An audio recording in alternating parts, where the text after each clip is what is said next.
age of 18, right? Oh yeah. So you could just murder him and get rid of him, right? So it would be I brought him it into would be this like world. I self-defense. could take him out. Exactly. And we're live! Welcome to the latest edition of the COVID Crafty Boys. And as of next week, it will have been 1 whole year of us having been suffering with the thing that is, this. The applause was for the show starting, not for the 1 year anniversary of COVID. Yeah, we did it! Yeah,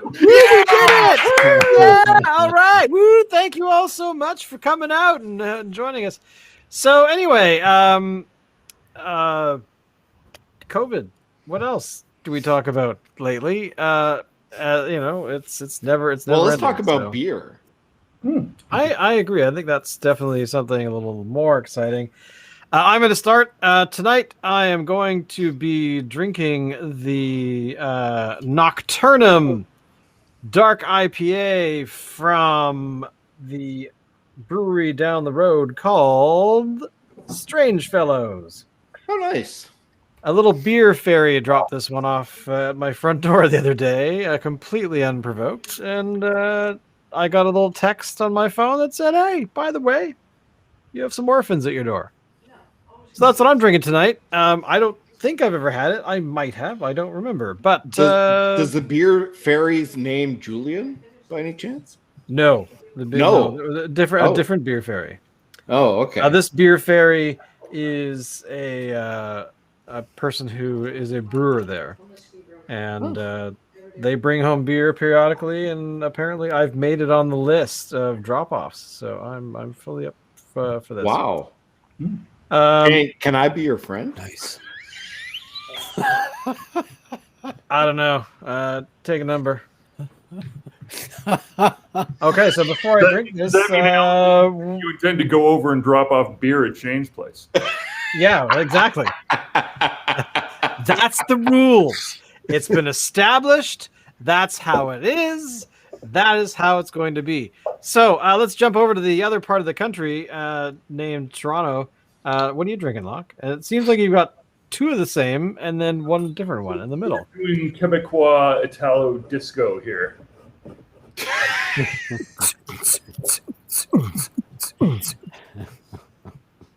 So, what is that? So this is all the same product, which is because it's Collective Arts. Oh, these are all from Collective Arts, and it is a thing called Good Monster. And is it good? And is it a monster of a beer? Monster, it's 8%, so it's not low alcohol, but sessionable depending on who you are. Is it good? And that is the question that we must ask now.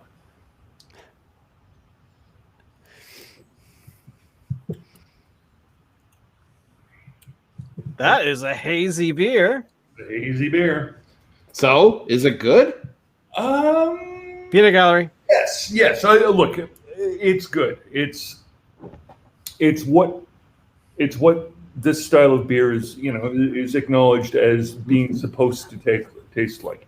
It's not so overly sweet that I'm gagging on it, but it's one of those ones where there's definitely a hint of pineapple in it. This New England sort of fruity, kind of sweet tasting, but still really hoppy kind of thing. This is totally what you got going on here, and this is, I would say, a good example of it.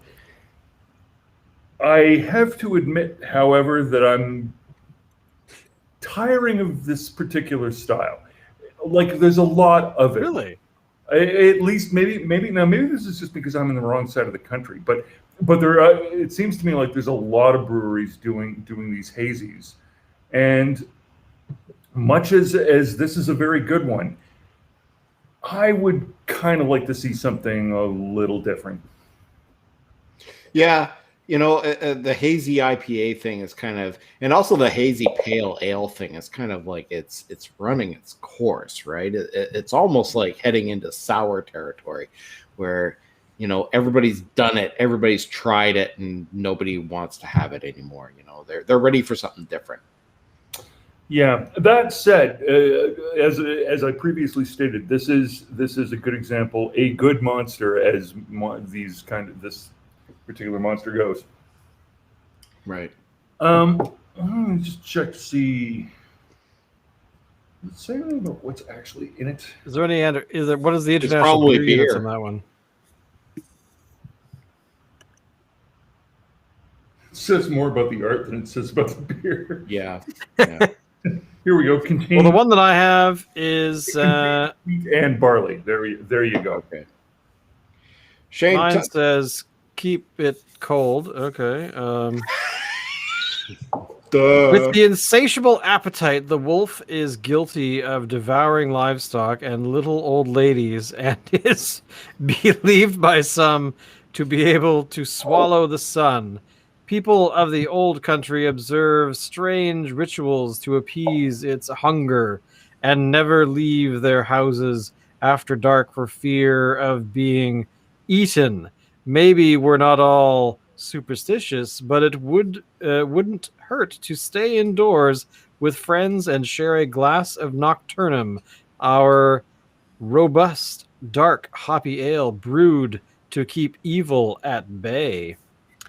It is 6.5% alcohol by volume, and I don't see any international beer units on this particular can. how does it taste? Like, I'm going to do it right now. Here we go. Oh, wafting. wafting.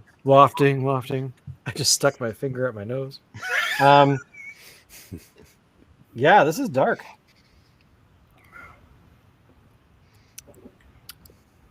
Oh, wow. And sorry, what's the style?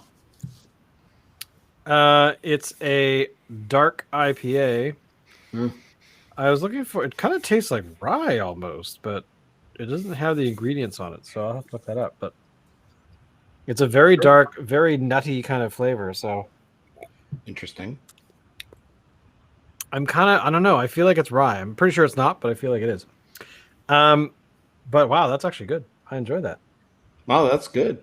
I've I don't remember if I've had had this dark before. IPAs before, and I've never really taken to them. I don't know. Is this something? Well, sometimes they about kind of feel too. They like they've been barrel aged almost, but it's not.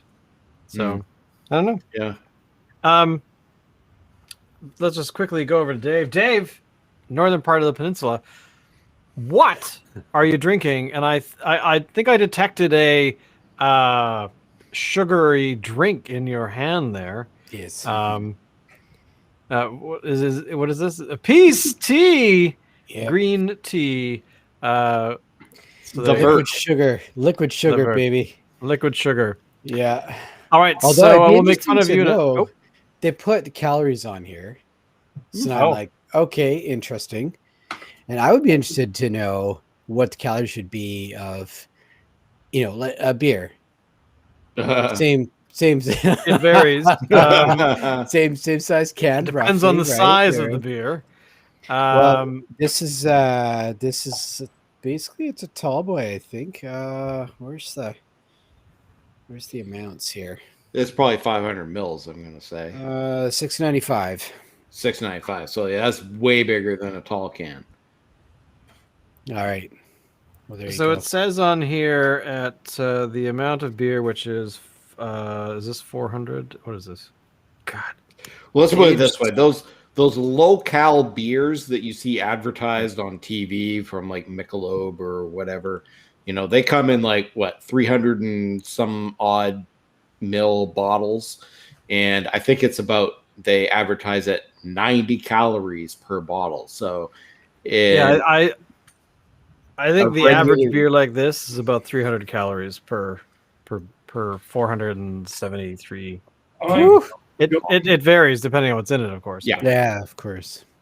But this is a heavier beer, so I'm gonna probably say it is. I would say most of the beers that we have are pretty high in calories. Yeah. But Which is why I haven't eaten in 4 days, because I've been just saving up. I'm gonna drink 10 of these right now. Alan, what are you? yeah. Okay, so I've had this one in the fridge for a few weeks now. I opened it over the sink, and I'm glad that I opened it over the sink because it immediately exploded. It's from Foggles and Warlock. It is their Dark Side limited edition Russian Imperial Stout. It was kept in the had the wax covering. I always like to remove the wax covering before we start here. Why did it explode? I don't know, but as soon as I pried off the cap, it just started. I heard the, and it was just started like pouring out, and the sink was right there. So I lost a little bit in the sink, but it settled down That's now. not too bad. That's not too bad.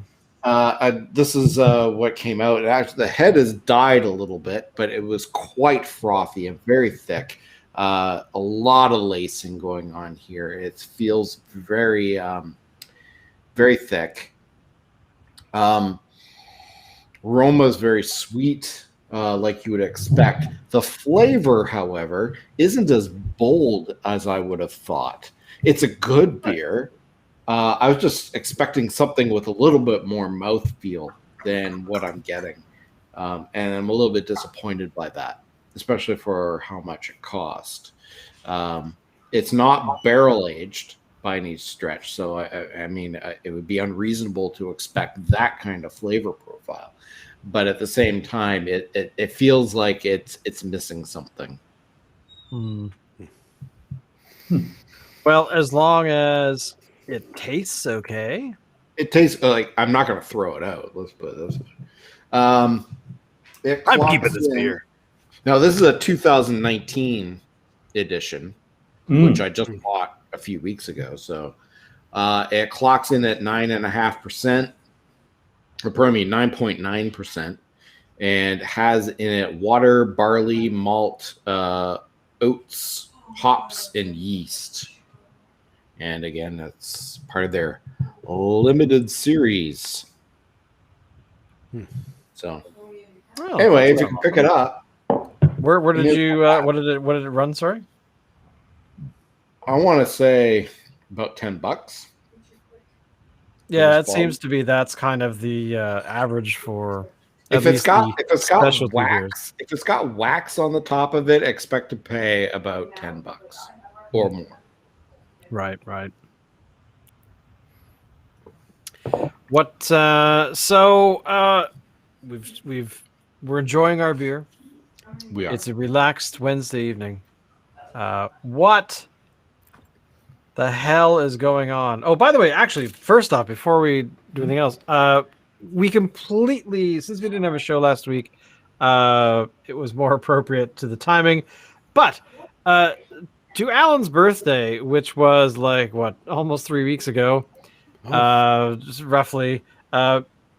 We were talking about stuff, and I was going to wish you a happy birthday a couple shows ago, but I think we got drunk and fell down. So. Yeah, it's all good. It's all good. And my birthday is coming up next week, so that's right. You're going to be the ripe old age of 63. Right. Yeah, I can almost start collecting my old age pension. Yeah. So one thing I want to talk about, there's a video I saw on YouTube this week. We've actually watched this guy's. I can't remember the. I'm going to see if I can find it here, but we've watched this guy's videos before regarding that really high alcohol content beer. He's in the UK somewhere. Anyway, what he has done is. By the way, Hank, pause your story for a second. Sure. We had a question. What is everyone drinking? Oh. So we are this evening. I am drinking the Nocturnum, which is it's a dark IPA from a brewery called Strange Fellows. Locke is collective artsing it with what? Good Monster. Good Monster. Dave's drinking sugar water. Mm-hmm. And Alan, What are you? I'm drinking you Dark drinking? Side from Fuggles and Warlock. I certainly hope, Chet77, that you are drinking something. And if you are, you're in Northern Ontario. Well, Locke is in Toronto. And How what? far north from Ontario? Whereabouts? How far north? Yeah. Are you like up near Barrie, up near Gravenhurst, further? He's drinking Bosch King 45 and 118, which I'm assuming is a beer that I've never heard of. He's in Thunder Bay. Right on. Cool, nice. And born in Toronto. Nice. Okay, so what I was saying, I watched a video on YouTube from the Real Ale Craft Beer. He is a beer reviewer in the UK, and I guess what is Cadbury's chocolate company. You know, they make the cream eggs for Easter. They formed a partnership with Goose Island Brewing in Chicago to make some sort of a concoction. It's a stout that has Cadbury cream egg in it. Very limited quantities, and apparently it's sold out in like 15 minutes online. So the Real Ale Craft Beer guy here, he decided that since he missed out on it, he was going to make his own. And this thing, people are doing this on YouTube. They're taking stouts, putting them in a blender with a couple of Cadbury's cream eggs, blending it up, and then trying it. And this guy said it was the best beer that he had ever had. And this guy's had a ton of beer. This is sounding very Scots, man. It's like a hotspot. Yeah. What does it say? What stouts they tried? Okay, so the stout that he tried is one that we wouldn't be able to get here. Just a second. I'm just gonna have the video playing here. You guys are edgy. Come on. Tell us. Anytime now. Anytime. He's putting right now. He's putting in the eggs in the blender, and he's talking a little bit. I'll wait for the video to get. Anyway, it's a beer that we couldn't get here, but it just sounds like you could just take any regular stout you want, throw in a couple of Cadbury cream eggs, and that's it. Okay, so it's Empress Tom Cocoa. Okay. It's a 10.6% stout from some brewery in England. Apparently, it's very good though. Empress Tom Cocoa. Anyway, this is something I want to try. You're going to take that stout, the one you got there, and you're going to put. No, not this one. I'll get something else. But maybe like in a. What kind of stout would you put your Cadbury cream in? Well, you know what? No, this is an important question. Would it be a 4.5 dry tasting Murphy's or a Beamish or a Guinness, or would it be something Russian, like your 10%? I was thinking more along the lines of say like a dark matter. I kind of feel like a dry Irish stout would be a good base. A dark lager with Cadbury's cream egg. Seriously. No, I said a dark Irish stout. No. Shane, I agree with you. But Alan, did you say that you would have a dark lager? No, dark matter. A dark matter. Oh, that okay. Yeah. Dark matter. That, all day long. Yeah, that makes sense. Yeah. Now, what do you guys think? Why is it? Why are these kinds of mixtures working? Like, why do they work? Like, why adding that amount of sugar and chocolate? Would you consider grinding your Cadbury cream egg up with tea? With tea? Actually, having it with coffee would not be bad, would it? Mm. No, that's true. Dave, can you even hear me? Are you just nodding because you think that? No. Do you with an egg? You would frickin' blow your coffee out of the water, man. That's a shit ton of sugar. But you wouldn't do it with tea, would you? No, would not even. I don't think so. No, No. definitely not. No. Now, the one thing that was really confusing and about the whole thing, and it looked really unappetizing watching it in the video, but I mean, his blender didn't like puree the Cadbury cream egg completely. I mean, there was little chunks, thought so. Yeah, like suspended in the beer, and it's like that seems like just gross. You'd Wouldn't want you one of those want really to fancy Vitamix? ones, those fancy You blenders need a from like Vitamix. Costco or something. Yeah, well, and actually, the guy he even mentioned that. Remember the guy who used to blend up iPhones and stuff? Oh, the Will It Blend guy? I think Yeah, that guy's yeah. still around, isn't he? For socks for like a month to see if you could grow toe fungus and could. Anyway, I want to try this. We're going to do this. Maybe not next week, but maybe the week after, before Easter. Yes, and in Easter time, apparently, what is it? I don't know what the hell I just tried to say. Apparently, here in British Columbia, we are going to be able to expand our bubbles, maybe,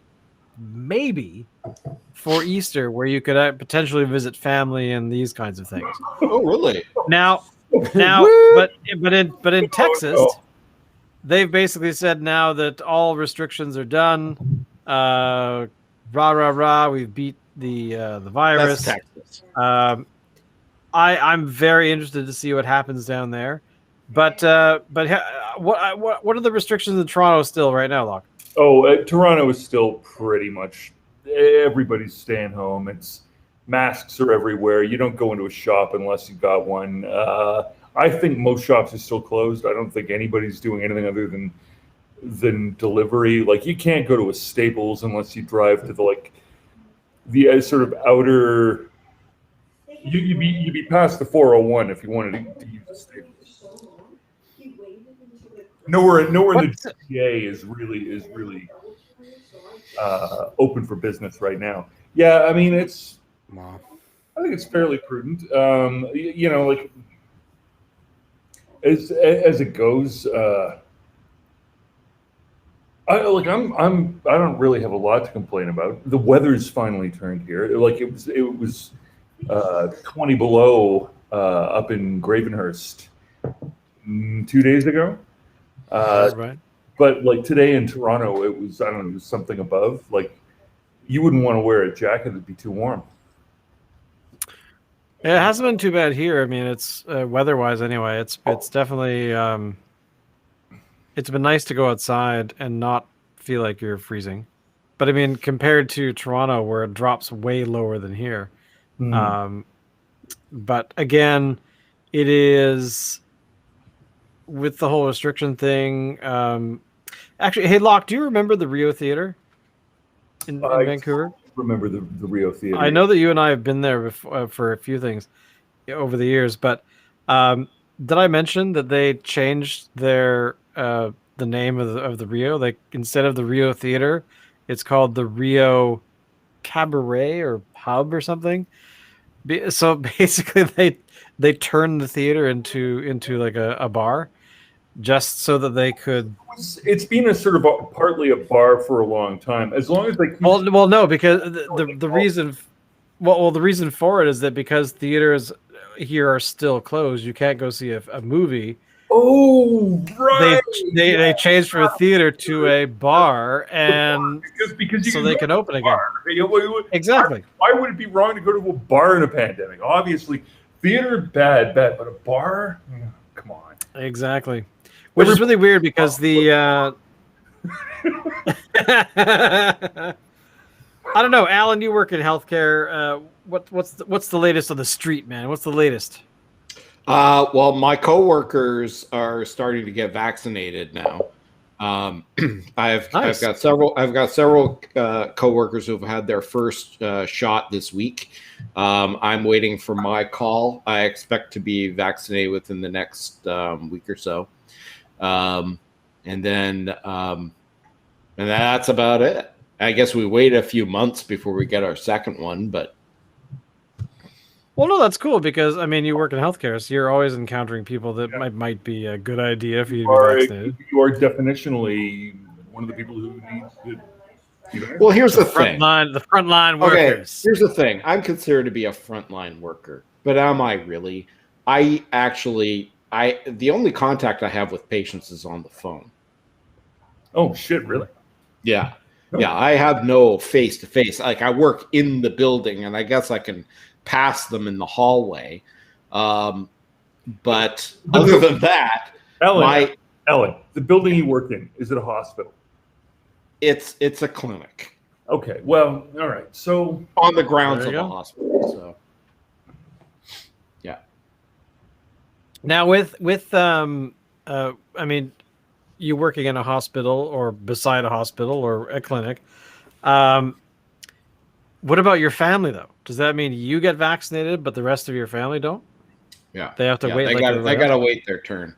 Now, Yeah. having said I that, assume that, but I thought I'd ask. Yeah. having said that, I have heard, and I don't know if this is necessarily true, that some essential workers, like people who work in grocery stores and stuff, may be accelerated to getting the vaccine as well, and that would cover. Oh, so that means like what? a couple of people in your family then right away could potentially be vaccinated Yes. too. Yeah. Oh, that's cool.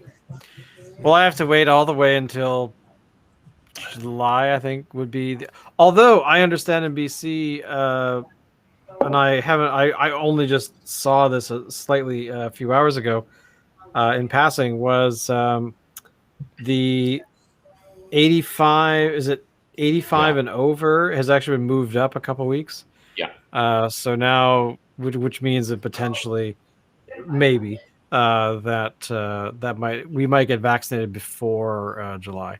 I think it's going to accelerate a little bit because there's new vaccines that are being developed and being approved, and as they're being approved, then that's going to increase. That's going to decrease the waiting time. Yeah, and the thing I did read yesterday was that it's definitely you don't get to choose what vaccine you get. You basically get what is available and what is like right now. Because I guess a lot of people have been wanting to choose, but the reality is that they all do the same thing. Sure, some are more effective, but ultimately, when people are when the bulk of the population is vaccinated, it basically levels the playing field for everybody. So exactly, it creates a herd immunity. If the virus can't survive, if it can't find enough people to infect, and that's the whole point of all this. It's not to protect you yourself; it's to protect everybody. Exactly, and I think that the vaccine doesn't just prevent you from getting the symptoms of COVID. It prevents you from being the transmitter. Exactly. Right. Yeah. So, I mean, the next time that Dave mouths off about how more important he is than everybody else, I don't know, man. We're gonna have words. So Dave, I want you to explain to everybody just how important you think you are. So, you're on the hot seat, boy. Go for it. Right. Dave, how important are you? Well, I mean, I'm so important that I don't even really need to say much because it's self-evident. You know what I mean? Like, What a well done, sir. Well done. Self-evident. I don't need to justify anything. I just be. I'm just here. yo. Okay. Right, here's a shot, so I'm like, I can show up to this thing because I can sit here. Yeah. I can bask in the glow of Dave. Listen to these baskets. Speaking of people that are important, or apparently,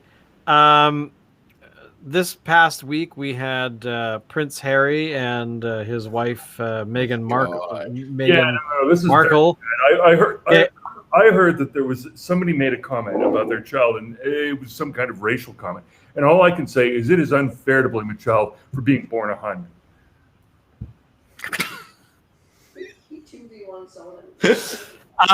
So, well, the question I want to put to you guys is: did Harry? And I've already had this discussion with our friend down the hall. Did Harry break protocol by following his heart? Because there have been examples in the past of his great grandfather. It's pretty Eddie the Eighth, isn't it? Well, yeah, but I'm actually going back to oh my lord, he abdicated to marry a divorcee. Sorry, Yeah, Eddie the Eighth. Yeah. So did he? Oh, sorry. Is that what you said? Oh, I didn't. Okay, I missed that. So did he? Harry following in his footsteps. Does that somehow damage the monarchy? I'm curious to know who in this group here is a monarchist and who isn't. Bahamas. Hmm? He moved to Vancouver Island, not the Bahamas. See, obviously it's different. Vancouver Island is much less, racy than the Bahamas. Yeah, but he was only there for a little while, wasn't he? It was a matter of a few weeks, yeah. Yeah. Again, but they live in Los Angeles now or somewhere in California because of their whole Spotify deal, where they have a podcast that's apparently. There was actually, I remember somebody took a picture of Harry walking into like the country grocer in Royal Oak or something. Oh, really? Yeah. I gotta be honest. Of all the royals, I would probably consider. You know how you can rate politicians on the would I sit down and have a beer with this individual? Yeah. I think of all the royals, Harry would be the one I'd want to hang out with because I mean William, he's okay. He's kind of a he's filling his be more fun drinking. Yeah. Exactly. And I also saw an interview with him. I don't know, sometime earlier last year, where he was talking about mental health, and it was one of those sort of one-on-one interviews with some famous British interviewer who I have no memory of, but he just basically was there. They were like, "So you've gone through some mental health issues, blah blah blah blah," and he's like, "Fuck, man, it was brutal." Just the worst shit anyone can go through, and like that was dropping out of Harry's mouth in a live interview online. And I thought, I've never heard any other royal talk like that.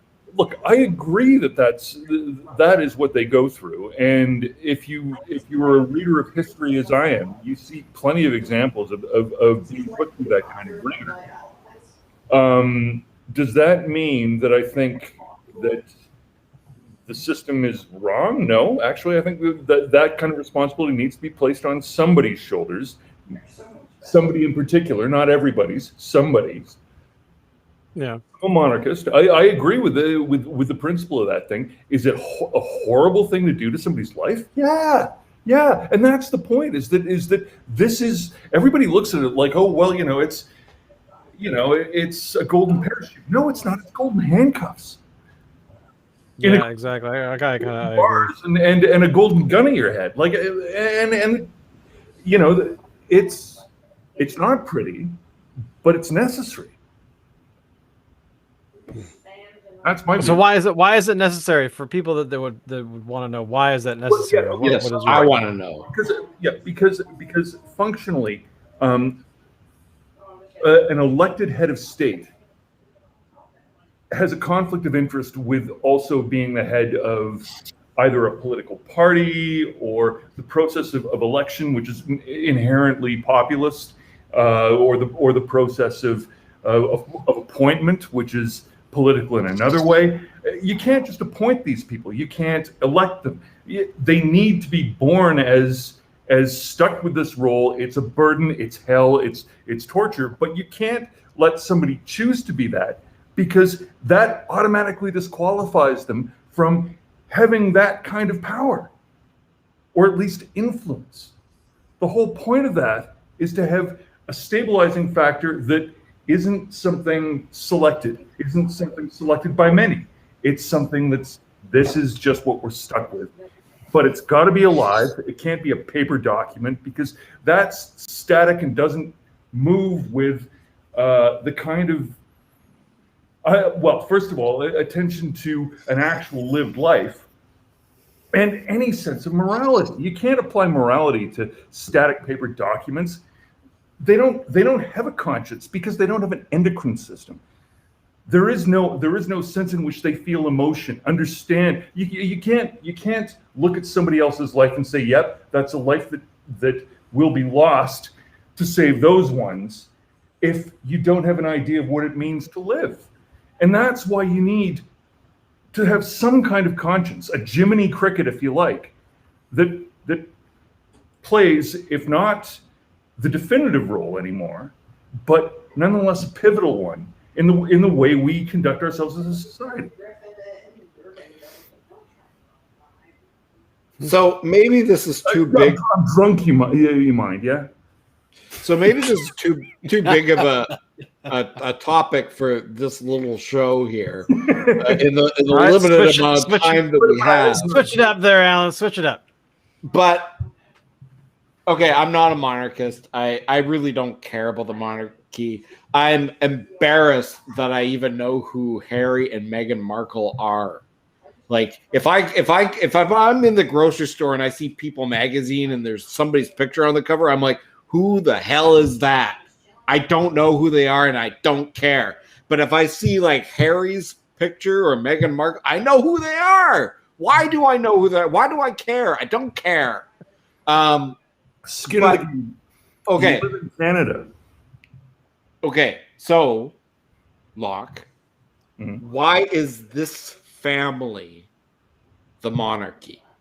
Like, how did they get like? Is this going back to like King Arthur with the lady in the lake holding aloft the sword?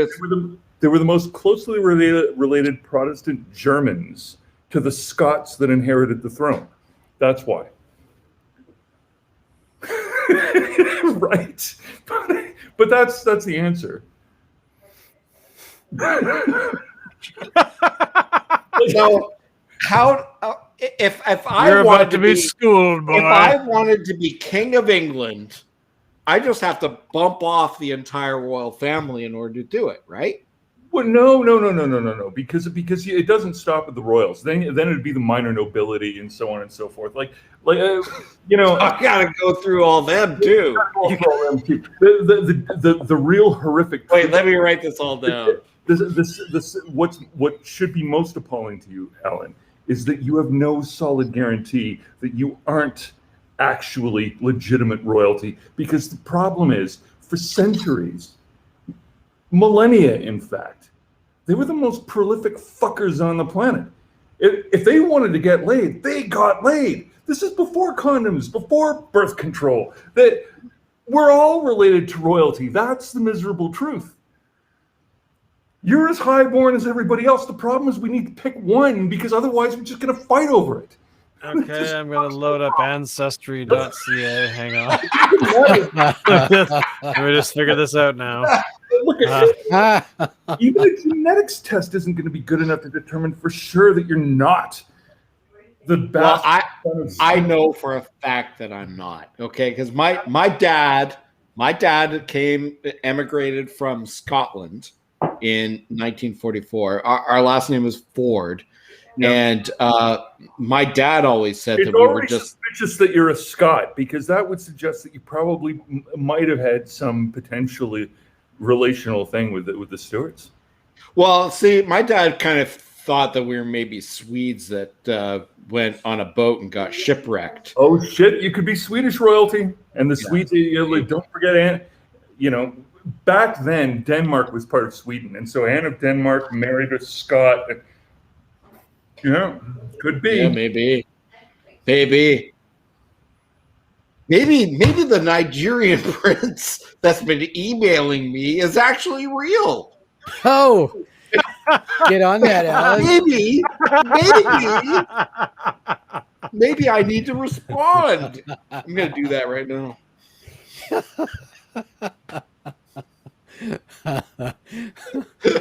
Can I borrow a million of that? I know that's a drop in the bucket. So Oh, absolutely. Well, absolutely. I'll Grocer.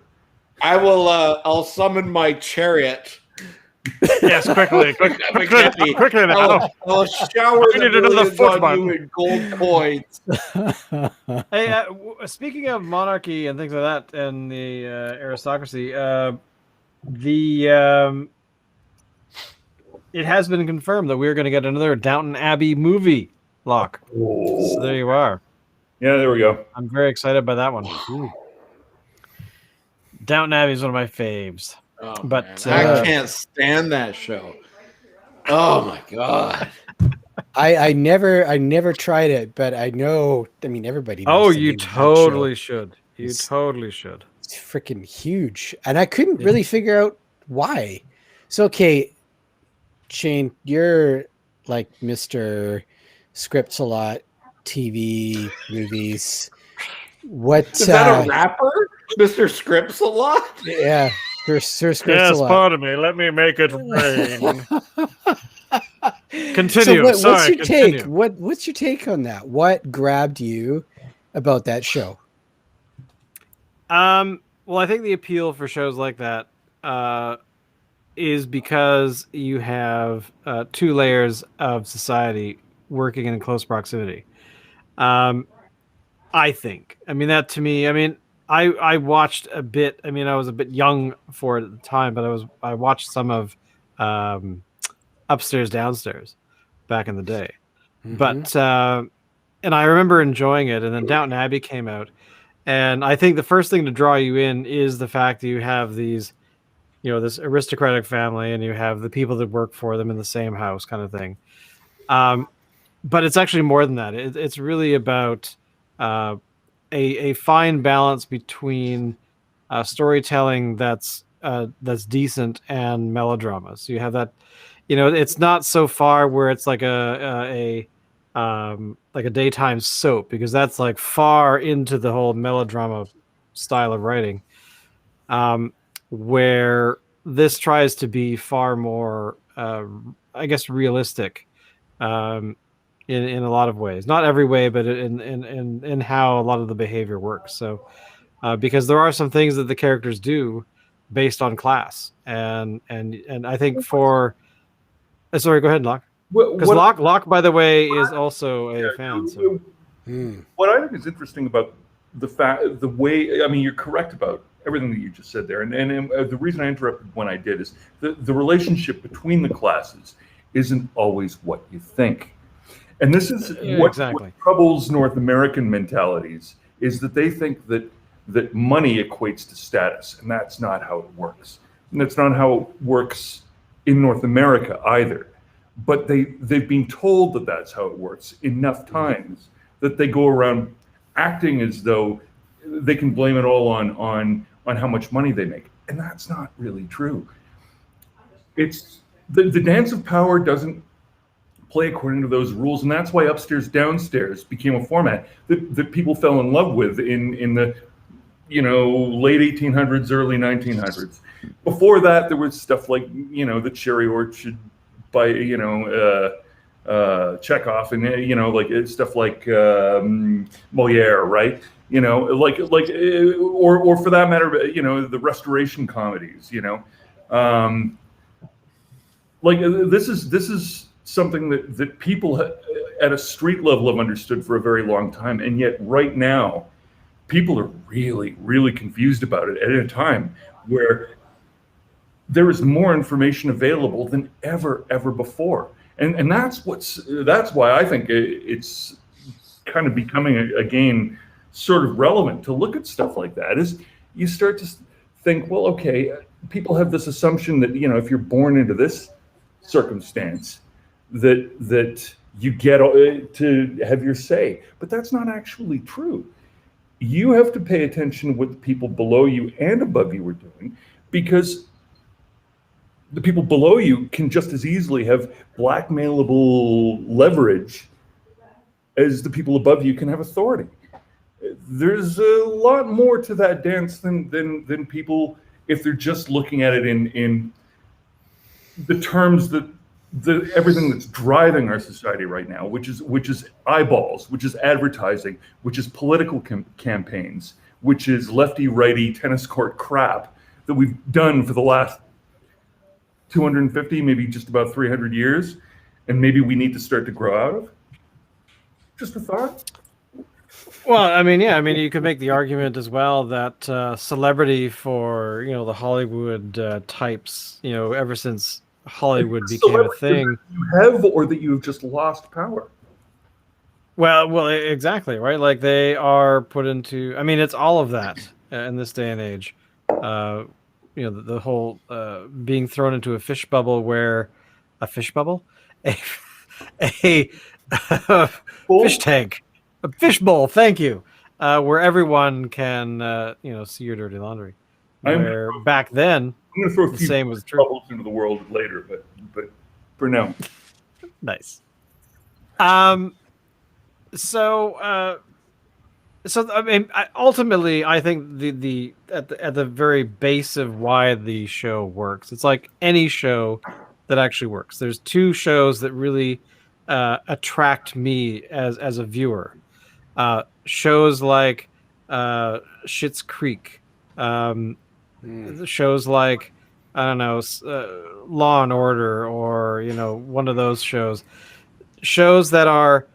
I know that they're mind candy. I don't have to pay attention. I can enjoy what's going on, and I don't have to really think about it.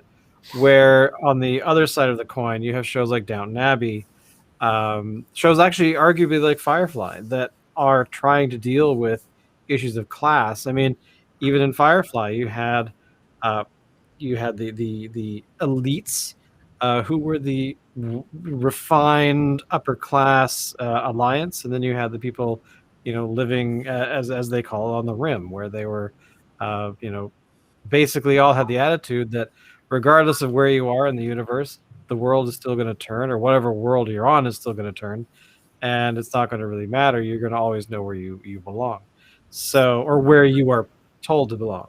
So I don't. There's all kinds of things like that. I think ultimately that are one of the things I liked following on from Firefly was, so The Expanse is a show that to me, one of the most exciting. I haven't got into yet. I've only watched a little bit of it, but I read the first book. One of the things I like about it is it follows on to that what you just described there, but instead of there just being your outers and your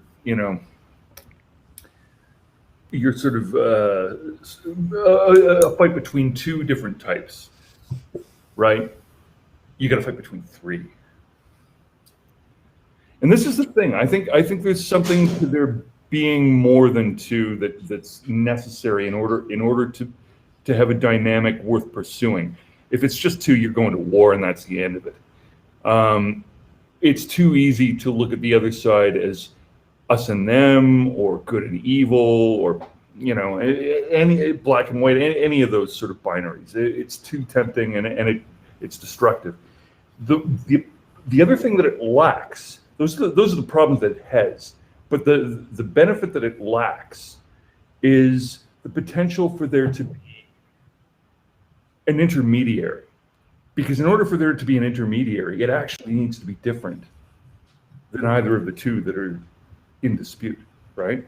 It can't be one. It can't be one member or of one side, or a member of the other side, or even a collection of the members of the two sides, because it's still just a binary dispute. When you have a third party, now there's the potential for mediation. That's an interesting development, and one that I think.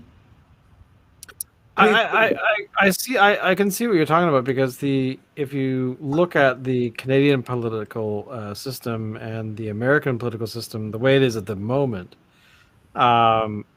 you see the benefits of having multiple parties versus just two. So, where you have that us versus them in the United States, and has been for quite a while, in that sort of pattern. But up here, I mean, we kind of have that, but then we have the, other, like the Green Party, for example, or it's not just three anymore. Or that are basically that I think just naturally temper between sort of the leading I'm, parties. I'm a little concerned that Alan's holding his breath.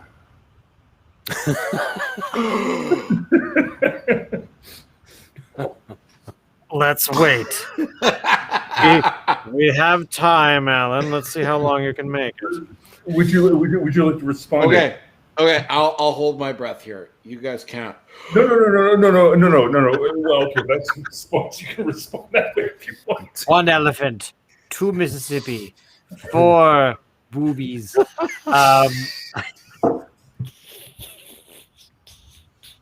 One elephant. Actually, yeah, boobies. Yeah, that actually kind of works. It's hilarious.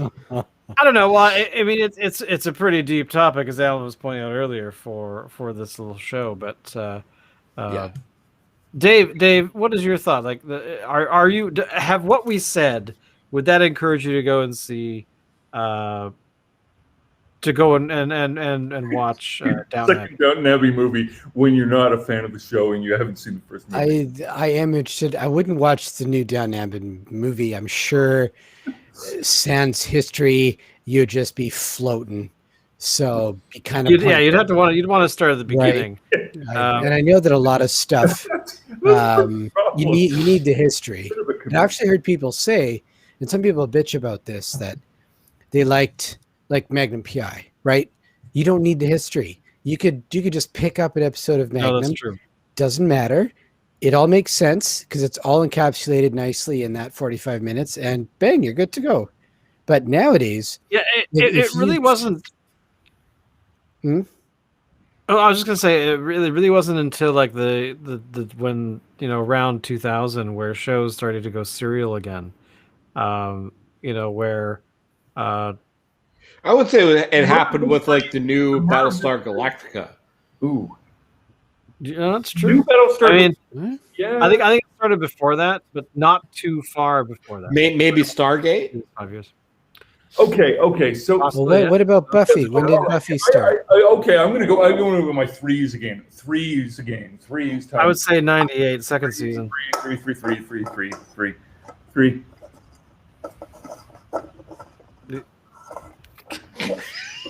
What is he doing? I don't know. On that note, boys and girls, we actually have been on the air for about an hour, so we'll leave it there at that. So basically, Downton Abbey, awesome. Monarchy, awesome. And beer, probably awesomer than both of those things. Combined. So we'll be back next Wednesday. We do try and do a show once in a while on the weekends, which we tried to do last week, but I think we fell asleep, or I did anyway. But Maybe this weekend. Maybe this weekend. But thank you for watching. Thank you for coming and hanging out. Spread the word about our little program. And don't forget to hit all those buttons and bells and all that kind of fun stuff. But ultimately, as always, Alan, take us out.